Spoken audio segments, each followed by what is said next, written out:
mengedukasi orang Indonesia tentang Israel. Ini sesuai judul ya Pak. Iran atau Israel yang menang?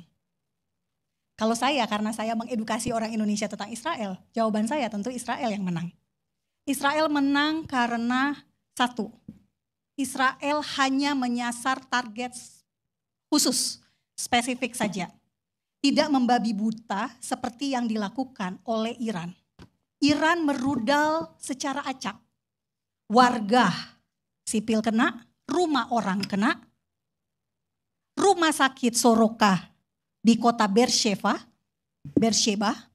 itu kota Arab dan Yahudi di Israel Selatan, di Gurun Negev, ini juga kena. Rumah sakit. Lalu masjid di Haifa, Al-Jarinah, itu juga kena. Israel hanya menyerang aset militer dari Garda Revolusi Iran. Misalnya yang diserang adalah kantor intelijen di kota Teheran. Peluncur rudal karena mau menembakkan ke Israel. Dan tentu saja fasilitas nuklirnya. Jadi intinya Israel bukan membabi buta. Nah, target Israel atau tujuan perang dari Israel sudah tercapai dalam waktu 12 hari. Di masa modern, saya bukan ahli militer, tetapi saya percaya apa yang terjadi perang Israel dan Iran saat ini itu akan menjadi kajian para pakar militer.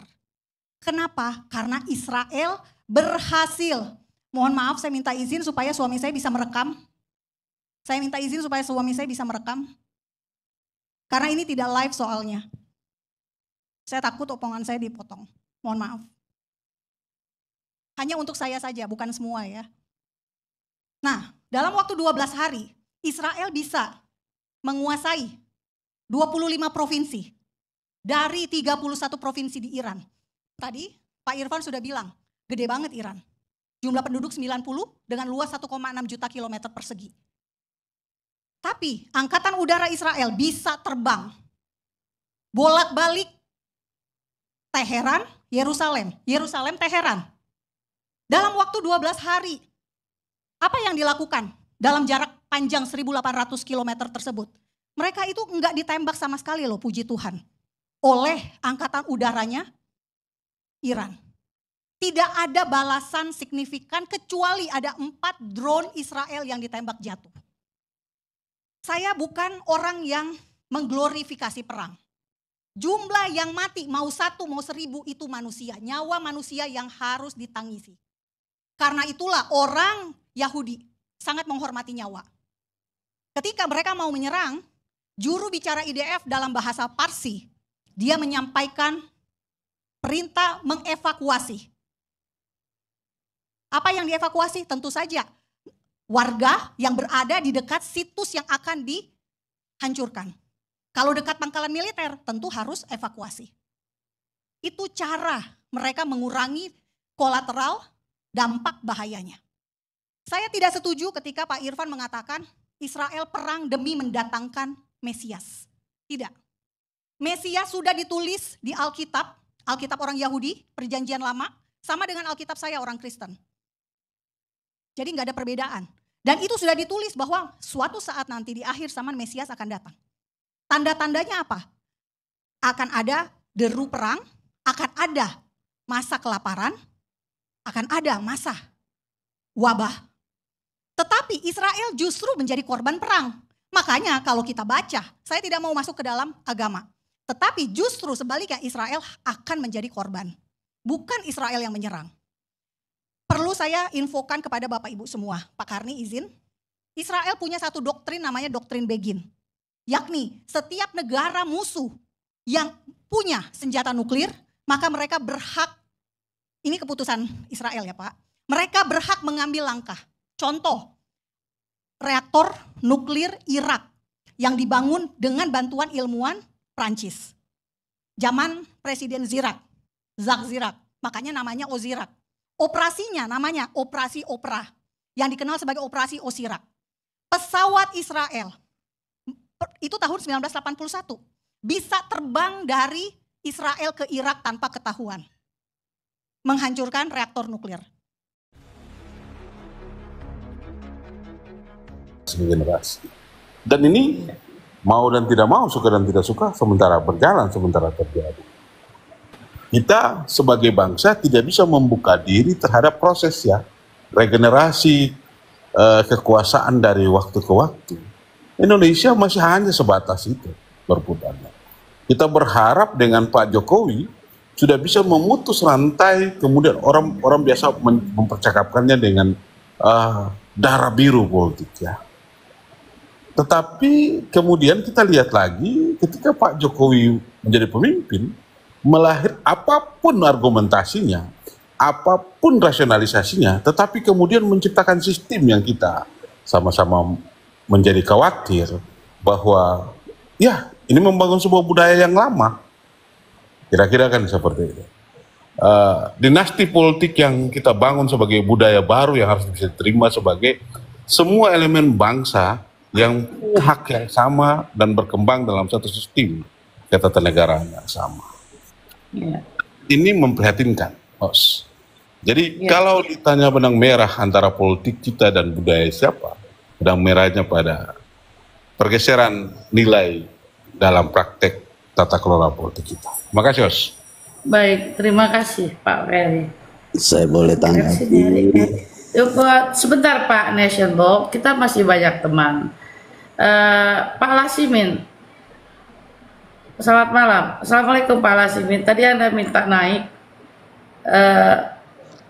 Iya, saya persilakan Anda ingin mendangkapi ini politik kita ini budaya siapa. Tadi banyak juga ada pesimisme di antara teman-teman tentang politik Indonesia hari ini. Ada yang bilang sudah tidak berbudaya lagi, ada yang bilang ini pragmatisme gitu. Silakan Pak Lasmin. Iya, selamat malam teman-teman semuanya. Iya, tolong agak keras ya suaranya biar saya bisa mendengar. Baik, terima kasih. Selamat malam, assalamualaikum semuanya. Waalaikumsalam warahmatullahi. Sebelumnya saya mengucapkan selamat tahun baru Hijriah bagi yang merayakannya, karena saya Muslim. Iya. Terkait dengan tadi yang disampaikan host, saya sangat sepakat. Memang kita itu hanya ada kata politik, tapi sudah tidak ada budaya politik. Terkesan pragmatis, iya, memang amat sangat pragmatis. Kekhawatiran itu seharusnya menjadi sebuah pemikiran fundamental, khususnya bagi masyarakat, baik dari masyarakat kalangan yang terbawah sampai dengan yang khususnya di terpelajar seperti itu.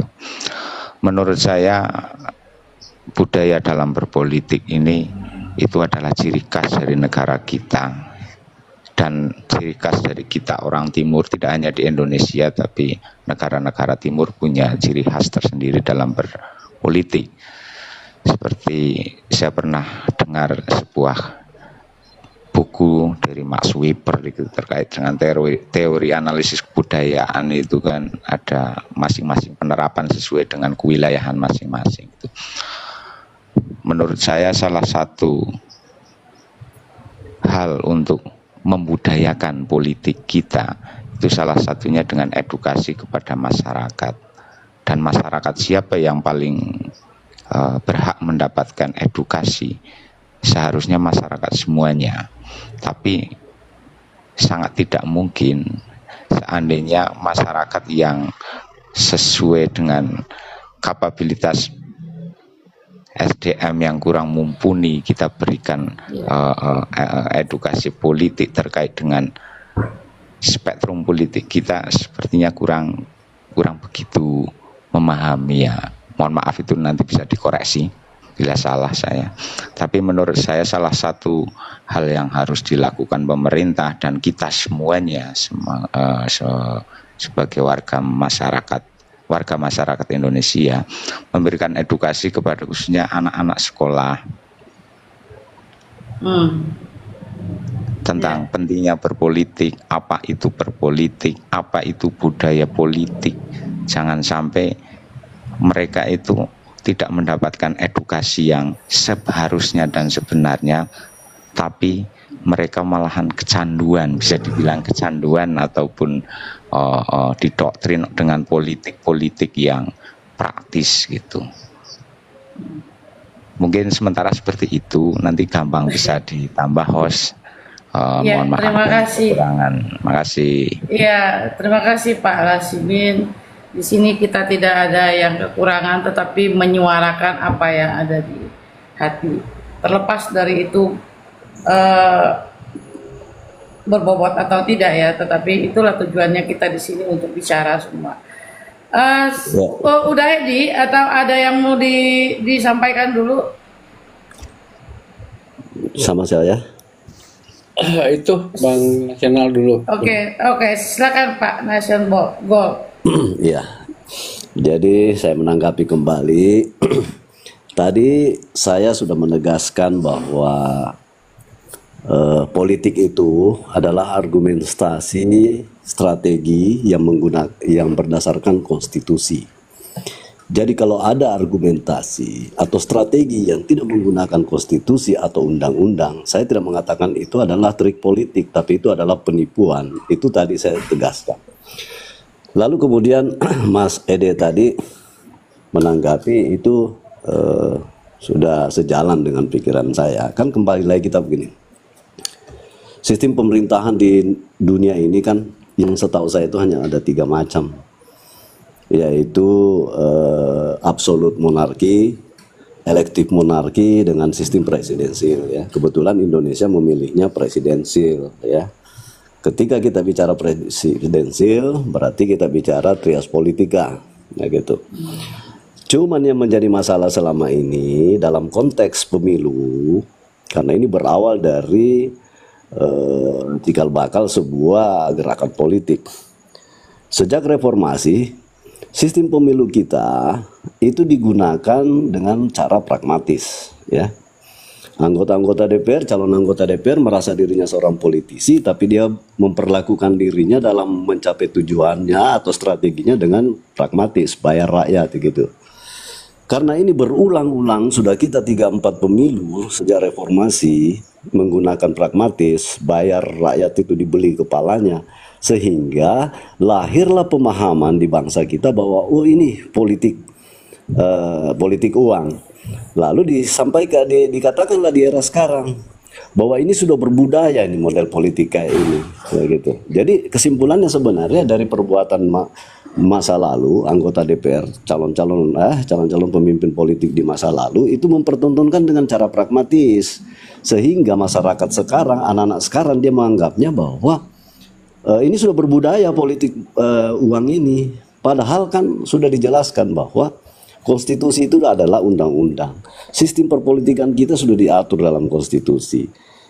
Ketika kita melanggar, kita keluar dari konstitusi itu, maka itu bukan politik, tetapi penipuan. Itu yang saya mau garis bawahi. Baik. Jadi kalau bicara budaya, sebenarnya kita angkat tema budaya ini, sebenarnya kita sama-sama lah risih melihat ini sistem perpolitikan kita, apalagi menjelang pemilu. Itu rata-rata calon-calonnya itu kapitalis semua sebenarnya. Makanya saya banyak bilang, kalau sistem kapitalis kita gunakan terus, kita abaikan konstitusi yang sudah diatur dalam undang-undang pemilu, lalu kita tabrak semua, suatu saat bangsa kita ini sudah tidak ada lagi pemimpin yang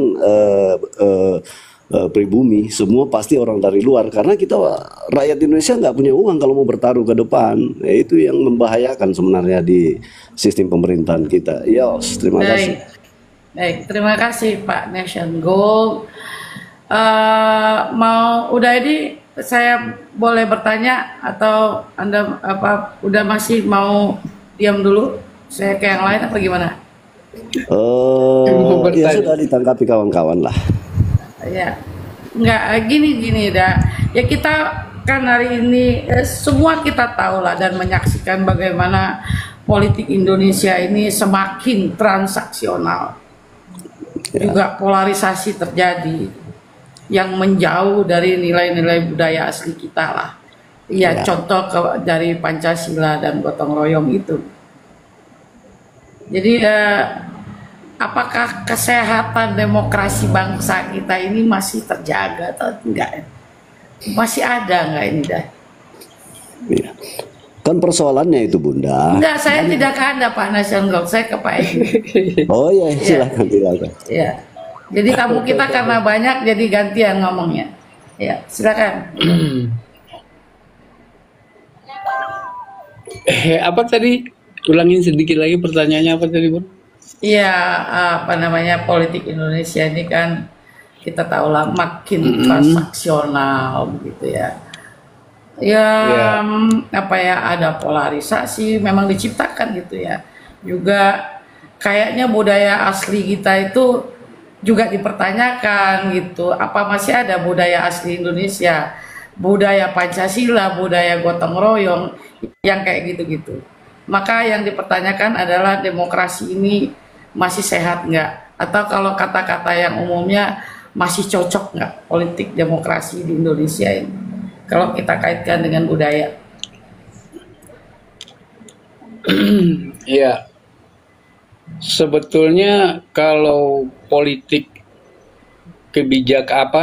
kesepakatan yang sudah disepakati dalam bentuk negara kita, dalam bentuk konstitusi negara, itu sebetulnya sudah nggak ada masalah. Itu kan hanya alat gitu ya.